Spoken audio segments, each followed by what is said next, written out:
नमस्कार। आज मैं फिर आपके सामने अपराध की एक और घटना लेकर आया हूँ। आज के अपराध की घटना बहुत पुरानी है, कोई 8 साल पहले की है, लेकिन तमाम अनसुलझे सवाल आज भी उस घटना के पीछे हाथ धोकर पड़े हुए हैं, जो सुलझने का नाम ही नहीं ले रहे। बात थी 10 दिसंबर 2017 की। मुंबई शहर था, मीरा रोड बहुत फेमस वहाँ की जगह है। वहाँ की मानव स्थल बिल्डिंग, उसका 15वां माला, फ्लैट नंबर 1501।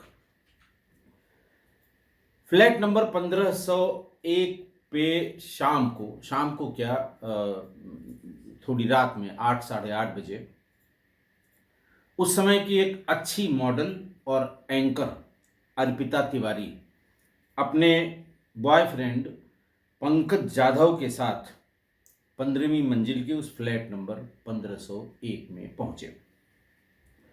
उस फ्लैट में पंकज के 4 दोस्त और एक कुक मौजूद था, यानी 5 लोग पहले से ही मौजूद थे और पंकज और अर्पिता ये दोनों बाद में पहुंची।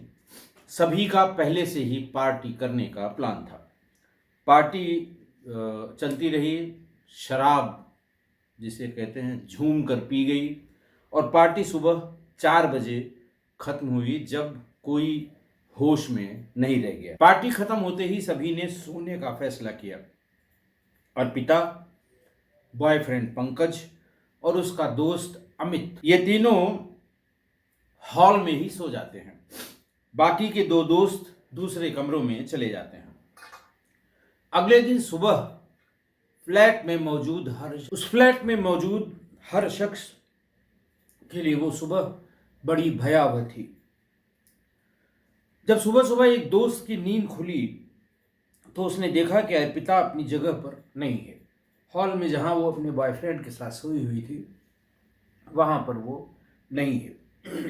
उसकी तलाश शुरू हुई और कुछ घंटों बाद उसकी अर्धनग्न लाश एसी के डक्ट में 15वीं मंजिल से गिरकर दूसरी मंजिल पर आधी लटकी हुई पाई गई। रात भर शराब के नशे में मस्ती करते रहे जो ये 5 लोग, उनमें से एक की मौत हो गई थी।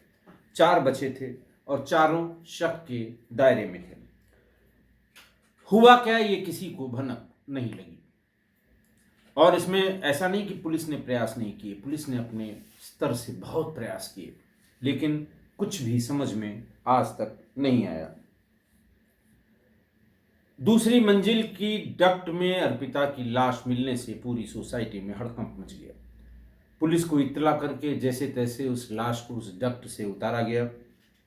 पोस्टमार्टम के लिए भेजते हुए उसमें उस समय पार्टी में जो लोग मौजूद थे उनसे और सोसाइटी की उस बिल्डिंग में जो लोग मौजूद थे उनसे भी एक एक व्यक्ति से पूछताछ की गई। दूसरी मंजिल पर रहने वाली एक महिला ने पुलिस को बताया कि उसने सुबह 7:40 या 45 मिनट पर कुछ गिरने की आवाज सुनी थी और पंकज ने करीब 9:30 पर अर्पिता की बहन को घटना की जानकारी दी कि इस तरह से उसकी लाश मिली है और वो रोते बिलखते घटना स्थल पर पहुंची। उसने वहां पहुंचकर अपने पिता को इस बात की जानकारी दी, जिससे वो टूट गए। अर्पित और उसके बॉयफ्रेंड पंकज जाधव के दोस्त अमित हजारा के बयान के अनुसार सभी लोग पार्टी करके 4 बजे सो गए थे। अगले दिन सुबह यानी 11 दिसंबर को करीब 7 बजे उसकी नींद खुली, जो उसने बयान दिया पुलिस को। उसने देखा कि अर्पिता अपने बिस्तर पर नहीं है। वो फ्लैट पे ढूंढने लगा, अगल बगल ढूंढने लगा और उसकी नज़र बाथरूम पर पड़ी। उसने जब हल्का सा बाथरूम थपथपाया, बाथरूम का दरवाज़ा अंदर से बंद था। ऐसा अमित हजारा ने पुलिस को बयान दिया। और उसके बाद उसने कहा कि मैं फिर सोने चला गया, लगा वो वॉशरूम गई है। लेकिन आधे घंटे बाद उसकी फिर नींद खुली, फिर देखा तो बाथरूम बंद था और वो अभी तक अपने बिस्तर पर नहीं आई थी। गड़बड़ी लगने पर उसने अर्पिता के बॉयफ्रेंड पंकज जाधव को जगाया, जो गहरी नींद में दारू पीने के बाद सो रहा था, और उसको पूरी बात बताई कि मैं पिछले 1 घंटे से 2 बार उठ के देख चुका हूँ, बाथरूम का दरवाज़ा बंद है और भीतर से उसके नहाने या किसी एक्टिविटी की कोई जानकारी भी नहीं मिल पा रही। दोनों ने फिर दरवाज़ा खटखटाया, अंदर से कोई जवाब नहीं आया। काफ़ी देर इंतज़ार करने के बाद उन दोनों ने दरवाज़ा तोड़ने का फैसला किया। अमित और जो उसका दोस्त बॉयफ्रेंड था पंकज यादव, दरवाज़ा खोलते ही वो हैरान हो गए कि बाथरूम के भीतर कोई नहीं था। उनकी नज़र बाथरूम की खिड़की पर पड़ी जिसके शीशे टूटे हुए थे। दोनों घबरा कर नीचे भागे। बयानों की बात बता रहा हूँ। भागे, वो ग्राउंड फ्लोर पर नहीं मिली तो दोनों ने बिल्डिंग के गार्ड से मदद मांगी कि ऐसा ऐसा ऊपर बाथरूम की खिड़की टूटी हुई है और देखिए जरा वो आखिर कहाँ गई। अर्पिता के बॉयफ्रेंड पंकज को ये लगा कि शायद वो किसी बात से नाराज होकर घर वापस चली गई बिना बताए। उसने अर्पिता को कॉल किया, कॉल नहीं उठी। ऐसे में अर्पिता की छोटी बहन विनीता को उसने फ़ोन किया कि क्या अर्पिता घर पहुंच गई। विनीता उस समय ऑफिस में थी। उसने कहा कि मुझे घर पर फ़ोन करके फादर से पूछना होगा कि क्या वो घर पर आई है। थोड़ी देर बाद उसने फिर कॉल किया विनीता ने पंकज को कि नहीं, पिताजी ने ये बताया है कि वो घर पर नहीं है। जब विनीता ने दोबारा कॉल करके पंकज को ये बताया तो उसने सोसाइटी में ही ढूंढना शुरू किया कि हो सकता है वो सोसाइटी में ही किसी फ्लैट में चली गई हो, नशे में थी, सो गई हो। लेकिन थोड़ी ही देर में बिल्डिंग से एक शख्स के चीखने की आवाज़ आई और वो सेकंड फ्लोर का शख्स था और उसने कहा कि एक लाश अर्धनग्न एक लड़की की, सिर्फ अंडर गारमेंट्स में थी वो लड़की और वो डक्ट पे लटकी हुई है। शोर सुन के सब लोग इकट्ठा हुए और देखा अर्पिता की लाश, अर्पिता तिवारी की लाश डक्ट में सेकंड फ्लोर पर आधी लटकी हुई थी। जिन हालातों में अर्पिता की लाश मिली उससे बहुत ढेर सारे सवाल खड़े हुए। पहला सवाल था कि क्या ये हत्या की गई? अगर हाँ तो बाथरूम का दरवाज़ा अंदर से लॉक कैसे था? क्या अर्पिता ने आत्महत्या की? अगर हाँ तो बाथरूम से या खिड़की से कूदने के पहले उसने सारे कपड़े क्यों उतारे अगर वो आत्महत्या करने जा रही थी? क्या ये हादसा था? और अगर हाँ तो अर्पिता ऊंचाई पर स्थित खिड़की पर कैसे पहुंची? पोस्टमार्टम रिपोर्ट आ गई। पोस्टमार्टम रिपोर्ट में सामने आया कि अर्पिता की मौत मल्टीपल इंजरी से हुई थी।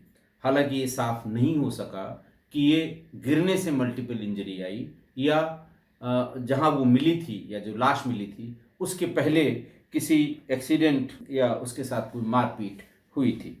शुरुआती दौर पर पुलिस ने भी इसे एक्सीडेंट ही माना, लेकिन जब अर्पिता के पिता और बहन ने शक जताया तो पुलिस ने अज्ञात के खिलाफ एफआईआर दर्ज करके मामले की जांच शुरू कर दी और हर एंगल से शुरू की।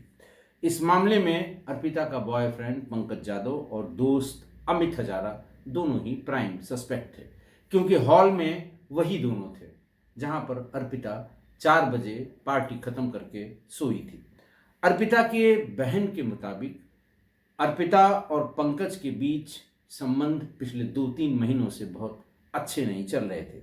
परिवार ने बताया कि अर्पिता उस दिन यानी 10 दिसंबर 2017 को झूठ बोलकर निकली थी। उसने कहा था कि एसएल वर्ल्ड में हो रहे एक प्रोग्राम में उसे एंकरिंग के लिए जाना है। जब 10 दिसंबर की रात 9 बजे पिता ने उसे कॉल करके वापसी का समय पूछा तो उसने कहा कि वो लेट हो जाएगी लेकिन खाना हम लोग साथ ही खाएंगे।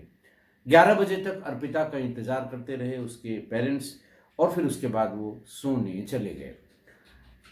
क्योंकि अर्पिता शोज़ में एंकरिंग किया करती थी, ऐसे में अक्सर वो काम से देर से लौटती थी। यही वजह थी कि घर वालों ने भी ज़्यादा पूछताछ उससे नहीं की कि क्यों लेट होगी, कौन सा काम है, कहाँ रह गई हो, कितनी दूरी है, कोई सवाल नहीं किया, क्योंकि अक्सर वो शोज़ में, एंकरिंग वाले शोज़ में लेट हो जाया करती थी। पुलिस कई दिनों तक इसी में उलझी रही कि आखिर ये है क्या। हादसा, हत्या या सुसाइड के एंगल्स को बारीकी से समझने के लिए तीनों के सीन रिक्रिएट किए गए। हत्या के भी, हादसे के भी और सुसाइड के भी। तीनों सीन अलग अलग रिक्रिएट किए गए।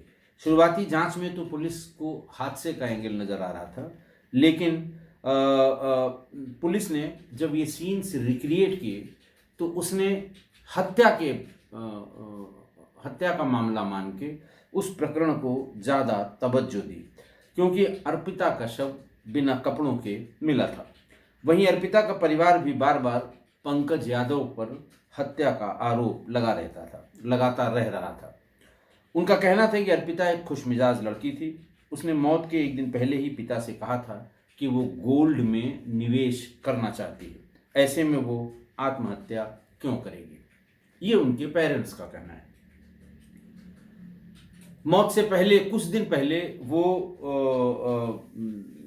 पंकज यादव से ब्रेकअप के बारे में घर वालों से भी उसने बात की थी और अपने सहयोगियों से भी बात की थी कि हम अब ब्रेकअप चाहते हैं। पर पंकज से अलग होने की बात वो कहने लगी थी बहुत इस घटना के करीब 1 महीने पहले। पंकज यादव ने भी इस बात को कबूल किया कि हाँ, अब वो ब्रेकअप चाहती थी। मौत से पहले अर्पिता ने प्रोड्यूसर लकी शर्मा की अपकमिंग फिल्म टॉफी साइन की थी। इस फिल्म से वो एक्टिंग में डेब्यू करने वाली थी। फिल्म के प्रोड्यूसर लकी शर्मा ने पुलिस को बताया कि अर्पिता की निजी जिंदगी का बुरा असर उसकी प्रोफेशनल लाइफ पर पड़ रहा था। 1-2 बार रिहर्सल में देरी से पहुंची थी। जब लकी शर्मा ने नाराज़गी जाहिर की तो अर्पिता ने उन्हें बताया था कि उनकी निजी ज़िंदगी में दिक्कतें चल रही हैं। वो अपने बॉयफ्रेंड के साथ खुश नहीं है और वो उससे अलग होना चाहती है। वो उसे ज़बरदस्ती पार्टीज़ में ले जाता है और उसके पैसे खर्च करवाता है। अब दूसरा प्राइम सस्पेक्ट जो 4 बजे पार्टी खत्म होने के बाद हॉल में पंकज और अर्पिता के साथ सोया था, मतलब पंकज, अर्पिता और वो दोस्त उसका अमित, तीनों लोग हॉल में सोए थे। तो पुलिस को तमाम बयानों में ये पता लगा कि पंकज का दोस्त अमित लगातार अर्पिता से नज़दीकियां बढ़ाने की कोशिश कर रहा था। वो उससे एक तरफा प्यार करता था। अर्पिता की मौत से महज 6 दिन पहले ही दोनों ने फेसबुक पर बहुत लंबी बातचीत की थी। इस दौरान अमित अर्पिता पर अकेले मिलने का दबाव बना रहा था। वो ये भी जानता था कि अर्पिता जल्दी ही पंकज से ब्रेकअप करना चाहती है और उस फेसबुक बहुत लंबी चैट जो उसमें इसी बात का जिक्र था। अर्पिता के बॉयफ्रेंड पंकज ने पुलिस को बताया कि पार्टी के दौरान अमित लगातार अर्पिता के नज़दीक आने की कोशिश कर रहा था। जब अर्पिता नशे में थी तो अमित कभी उसके कमर, कभी उसके पैरों पर लगातार उसे छूने की कोशिश कर रहा था। वो बार बार उससे कपड़े बदलने की जिद कर रहा था। 5-6 लोग ही थे पार्टी में। जब वो जिद कर रहा तो सभी को पता था कि वो कपड़े बदलने की जिद कर रहा था। उसकी हरकतों से असहज होकर अर्पिता ने उसे फटकार भी लगाई थी। इन सब में जो नौकर था उनका, जो मौजूद था, जो कुक था, कृष्णा, उसका बयान बहुत अहम होता है। पुलिस को दिए अपने बयान में उसने कहा कि जब सभी लोग सोने गए तो सुबह करीब 5:40 पर उसकी नींद खुली। इस समय अमित हजारा, उसका पूरा नाम अमित हजारा है, अर्पिता के शरीर से, अर्पिता लेटी हुई थी या सोई हुई थी और अमित हजारा उसके शरीर से कपड़े हटाने की कोशिश कर रहा था। जैसे ही कृष्णा की नज़र उस पर पड़ी और अमित को लगा कि कृष्णा देख रहा है, उसने आंख बंद करके सोने का नाटक करने लगा। नौकर को लगा कि ये सब बिना अर्पिता की मर्जी के नहीं हो रहा होगा, इसलिए वो भी सोने चला गया। फिर पुलिस ने एक और तैयारी की, एक और कोशिश की। उसने फ्लैट में मौजूद सभी लोगों को की घटना की सच्चाई को जानने के लिए, पुलिस का ये मानना था कि सच्ची बात ये सारे लोग जानते हैं जो उस समय फ्लैट में थे या पार्टी में थे, लेकिन बात बाहर नहीं आ रही है। तो इन सभी लोगों का लाई डिटेक्टर यानी पॉलीग्राफ टेस्ट कराया गया। 1 हफ्ते बाद जो सामने रिपोर्ट आई तो उसमें बॉयफ्रेंड जो उसका था पंकज, उसके समेत 3 और जो लोग थे, उनके असली बयानों से वो मैच कर गया। लेकिन अमित हजारा के पॉलीग्राफ टेस्ट नेगेटिव आया। वो अपने बयानों में कई बातें झूठ कह रहा था, ऐसा पुलिस के रिकॉर्ड्स में भी है। पॉलीग्राफ टेस्ट रिपोर्ट, पंकज और नौकर के बयान के आधार पर पुलिस ने 18 जनवरी 2018 को हत्या और सबूत मिटाने के आरोप में अमित हजारा को गिरफ्तार कर लिया। करीब 2 महीने तक पुलिस ने हर तरह से अमित हजारा के खिलाफ सबूत ढूंढने की कोशिश की, लेकिन बाद में सबूत न मिलने के कारण उसको जमानत दे दी गई। अर्पिता की मौत के आज 8 साल हो गए हैं, लेकिन उसकी मौत कैसे हुई आज तक ये साफ नहीं हो पाया है। अर्पिता झारखंड के घोड़ाबंधा में जन्मी और बचपन से ही फैशन और एक्टिंग में उसकी दिलचस्पी थी। हिलटॉप स्कूल में पढ़ाई पूरी करने के बाद अर्पिता हीरोइन बनने के ख्वाब लिए मुंबई पहुंच गई। यहाँ उसने इवेंट मैनेजमेंट की पढ़ाई की और साथ में एक्टिंग स्कूल में भी दाखिला ले लिया। एक्स्ट्रा कमाई के लिए अर्पिता मॉडलिंग और इवेंट में एंकरिंग जैसा काम भी किया करती थी। वो महज 19 साल की थी और मुंबई आते ही उसकी मुलाकात पंकज जाधव से हुई। पंकज एक एनिमेशन एडिटर था। उससे वो अर्पिता से वो 6 साल पढ़ा था। दोनों अक्सर साथ साथ ही समय बिताते थे। साल 2016 में छठ के मौके पर पंकज अर्पिता के साथ उसके घर भी आया था। दोनों के परिवार वाले इस रिश्ते को जानते थे। दोनों शादी भी करना चाहते थे, इसलिए इससे उसके परिवार वालों को, दोनों के परिवार वालों को कोई आपत्ति नहीं थी। हालांकि वो ये भी जानते थे कि इस बीच में दोनों के संबंध बहुत अच्छे नहीं हैं। तो एक नौजवान, नवयौवना, नई लड़की 19 साल की, उसकी इतनी रहस्यमय मृत्यु हुई कि 8 साल बीतने के बाद भी पुलिस अभी तक किसी नतीजे पर नहीं पहुंची है। कुछ फैक्ट्स मैं इसके बारे में आज की घटना में बताता हूं और फिर मैं आपकी राय चाहता हूं। फैक्ट्स जो हैं वो जो इस घटना से संबंधित हैं वो कुछ इस तरह से हैं कि बाथरूम अंदर से लॉक था। ये एक फैक्ट है। ऐसा 2 ही लोगों ने बताया, पंकज जाधव और अमित हजारा ने, कि साहब जब हम लोगों ने थपथपाया, कोई वो नहीं, खटखटाया, बहुत उसको भड़बड़ाया, जब कोई जवाब नहीं मिला तो हम लोगों ने दरवाज़ा तोड़ दिया और फिर भीतर कोई नहीं था और जो रोशनदान था, जो खिड़की थी उसकी, उसका कांच टूटा हुआ था। ऐसा उन दोनों ने बताया। पुलिस भी इस बात को ठीक मानती है कि इन्होंने ही वो दरवाज़ा तोड़ा होगा। बाहर से दरवाज़ा तोड़ने के निशान भी पुलिस को मौके पर मिले थे। नंबर 2, वो खिड़की जिसका शीशा टूटा हुआ था, उस वॉशरूम का, उस बाथरूम का लगभग सभी लोगों ने इस्तेमाल किया था और सबका कहना है कि उस दिन, यानी उस घटना में जब ये बाथरूम का दरवाज़ा टूटा, उसके पहले उसका शीशा सही सलामत था। ये दूसरा फैक्ट है। तीसरा, डक्ट में 15वीं मंजिल से और दूसरी मंजिल तक जब वो गई तो बिल्कुल नग्न थी, शरीर पर कोई कपड़ा नहीं था। कहते ये हैं, कहीं कहीं मैंने ये पढ़ा कोई कपड़ा नहीं, कहीं ये कहते हैं कि नहीं, अंडरगारमेंट्स। चौथा फैक्ट ये था कि cause of death is because of multiple injuries. ये तय नहीं है कि मल्टीपल इंजरी ऊपर से डक्ट पर गिरने के कारण आई या फिर पहले से ही मारपीट के कारण आई। पांचवा फैक्ट जो बयान है नौकर का कि अमित हजारा उसके कपड़े उतारने की कोशिश कर रहा था। ये बड़ा इंपॉर्टेंट फैक्ट है इस घटना से रिलेटेड। छठा, माना कि अमित से नाराज होकर उसने बाथरूम जाकर अंदर से लॉक कर लिया, फिर सबक सिखाने के लिए या वहाँ से भागने के लिए उसने रोशनदान से वो कूदी होगी, ऐसा प्रिजम्पशन है। तो इसलिए है कि नौकर ने ये कहा कि साहब वो कपड़ा उतार रहा था, हो सकता है उससे नाराज होकर भीतर गई, लॉक किया और फिर उसने सोचा फिर बाहर आएंगे, फिर वही अमित हरकत करेगा, लिहाजा हम इस तरफ से कूद के हो सकता है दूसरे फ्लैट में पहुंच जाएं। लेकिन अगर वो भागना चाहती थी तो कभी कपड़े उतार कर नहीं भागती, उसको भागना होता तो वो कपड़े पहन कर भागती। जब वो बहुत देर तक बाथरूम से नहीं निकली तो अमित हजारा ने बाकी लोगों को बताया क्यों नहीं। 2 बार उठने की बात अमित हजारा ने पुलिस में अपने बयान में कही और दोनों बार ये कहा कि मुझे लगा कि वो बाथरूम में है, मैं सो गया।